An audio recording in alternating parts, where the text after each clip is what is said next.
भगवान का भजन जरूरी है, हर किसी के बस की बात नहीं है कि भाव से करे हैं।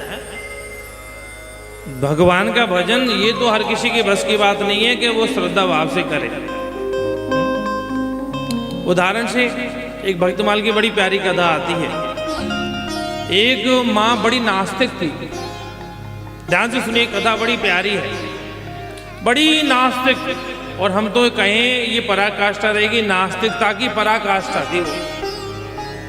हाँ, कभी भी भूल से राम नाम लेती ही नहीं थी, कभी भी नहीं लेती। साधु संतों से, विद्वानों से, भक्तों से, पंडितों से तो बड़ी चिढ़ती थी, जाने क्या क्या आप शब्द बोलती थी। कई महात्मा भी होते हैं ना महाराज, जब छान लेना, कई तो हाथ धो के पीछे पड़ते हैं, कई महात्मा ना धो के पीछे पड़ जाते हैं। इसलिए तो कहते हैं गुरु कर्ण धारम, साधु गुरु है और साधु साधु सब बराबर है। प्रत्येक भगवान के विग्रह में अपने इष्ट की दर्शन करें, प्रत्येक संत में अपने गुरु के दर्शन करें। ये शास्त्र नहीं है, शास्त्र प्रमाण देते हैं। बड़ी चिढ़ती थी। एक महात्मा ने कसम ले ली कि, और वो स्वप्न में भी भगवान का नाम लेना नहीं चाहती थी। महात्मा ने कमर कस ली कि इसके मुख से राम नाम निकलवाना है मुझे। उसके दरवाजे पर पहुंची, भवती भिक्षाम देहि। उसके घर साधु पहुंचे तो ऐसा लगता है जैसे बर्रे के छत्ते में हाथ दे दिया हो। अंदर से चीखी चिल्लाई। तो महात्मा बोले, अरे माँ राम राम बोल, राम राम। और वो अपनी वाणी का उसने उपयोग करने लगी। और जो नास्तिक होते हैं, दुष्ट होते हैं, वो उनकी वाणी तो भगवान कृपा से बड़ी सुंदर होती है। जो मन में आए 5-5 किलो की, 10-10 किलो की मोटी मोटी अब शब्द महात्मा पर फेंकने लगे। पर महात्मा भी नहा धो के आए थे पूरा। बोले, चाहे तू जितना भी मोटी मोटी मुझे अब शब्द बोल, और तुझे राम नाम तो बोलना ही पड़ेगा। इतना पीछे पड़ गए तो लास्ट में, आखिर में उस बुढ़िया के मुख से निकला, आग लगे तेरे राम नाम में। प्रेम से बोलो राधे राधे। महात्मा ने कहा चलो कैसे ही सही। साधु चले गए। देव योग से उसकी मृत्यु हो गई। मृत्यु होने के पश्चात वो यमलोक पहुंची। यमराज ने कहा, महाराज इसके सब निकाले जाएं, चिट्ठी पत्री। चित्रगुप्त ने सब निकाला। बोले, जीवन भर केवल इसने अनाचारी किया है, धर्म किया ही नहीं है। केवल एक राम नाम जीवन में एक बार वही लिया है, वो भी महात्मा के खींचने पर। महात्मा ने जबरदस्ती लिवाया। तो धर्मराज कहने लगे, बोले देवी एक बात बताओ, तुम्हें जीवन भर नरक तो भोगना ही, ये तो बात यथार्थ है। एक राम नाम है, इसका भी फल लेना चाहती हो तो ले लो। अब उसने सोचा थाली में कड़वा ही कड़वा भरा हो और एक रसगुल्ला हो तो पहले रसगुल्ला ही पालो, क्योंकि डकार तो कड़वे की आनी है। उसने कहा, भैया एक राम नाम का जो फल हो वो मुझे दे दो। अब धर्मराज ने अपने सारे ग्रंथ खोले, पूरे जितने भी उसको दे, लेकिन कहीं भी एक राम नाम का फल नहीं मिले। पूरे ग्रंथ खोल डाले।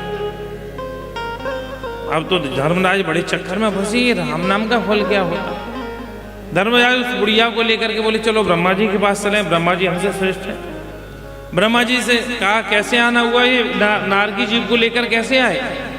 ब्रह्मा जी, इसने जीवन भर पाप ही पाप किया, एक बार राम नाम लिया, भूल से लिया है। उस राम नाम का क्या फल है, वो जरा हमें बताओ, इसको दे करके नक्की करें। अब उसने बहुत प्रयास किया, लेकिन नहीं। ब्रह्मा जी ने भी देखा, ब्रह्मा जी भी नहीं समझ पाए। ब्रह्मा जी बोले, एक काम करें, हर समय शंकर जी राम नाम का ही जब करते हैं, उन्हीं के पास चलते हैं, उनको तो फल जरूर मालूम होगा। ब्रह्मा जी, धर्मराज उस बुढ़िया को लेकर शंकर जी के पास शिवलोक पहुंचे। शंकर जी ने कहा, आज सुबह ब्रह्मा जी का आना कैसे हुआ, साथ में ये धर्मराज पधारे, और ये है कौन जीव। तो कहते हैं, महाराज ये बुढ़िया ने जीवन भर पाप किया, एक बार राम नाम लिया, इसका फल जरा बताएं और क्या फल। शंकर जी ने अपने ग्रंथ उठाए, लेकिन शंकर जी बोले, भैया राम नाम तो लेता हूं, पर मुझे भी नहीं मालूम उसका फल क्या है। अब तो शंकर जी, ब्रह्मा जी, धर्मराज उस बुढ़िया को लेकर के कहाँ पहुंचे? साकेत में भगवान राम के पास। भगवान राम ने कहा ये कैसे पधारना हुआ? 3 महादेव यहाँ कैसे पधारे? तो महाराज धर्मराज ने कहा प्रभु आपका जीवन में एक बार नाम लिया है, बाकी तो इसने पाप ही पाप किया है। आप बताओ एक राम नाम का फल क्या होता है?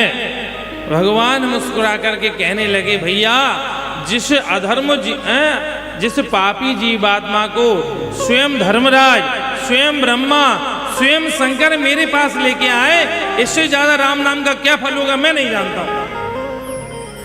राम न सकई राम गुण गाई, एक राम नाम का फल क्या होता? जरा विचार करें, उसने खींच करके लिया। तुलसी अपने राम को रीज भजे चाहे खींच, अपने प्रभु को चाहे रीझ के भजो चाहे खींच के भरो, कैसे भी भजो। इसी का अनुवाद तो करते हैं गोस्वामी जी। उल्टा नाम जपत जग जाना, उल्टा नाम जपत जग जाना। गाइए हमारे साथ। उल्टा नाम जपत जग जाना, उल्टा नाम जपत जग जाना।